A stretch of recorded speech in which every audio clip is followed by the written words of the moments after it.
जगासाठी सोन्याची किंमत खूप जास्त आहे, पण शेतकऱ्यांसाठी उभं राहिलेलं पीकच त्यांचं सोनं आणि त्याची सुरुवातच होते ती पेरणी.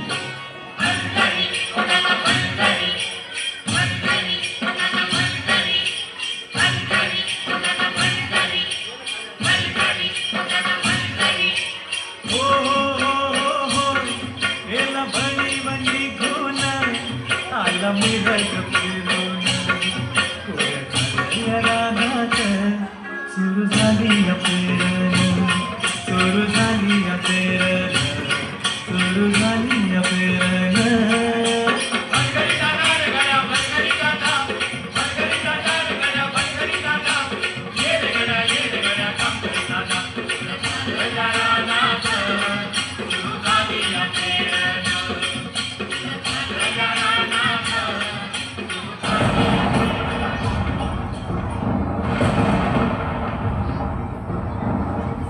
अवकाळी आलेल्या पावसाने शेतकऱ्याचं मोठं नुकसान झालं.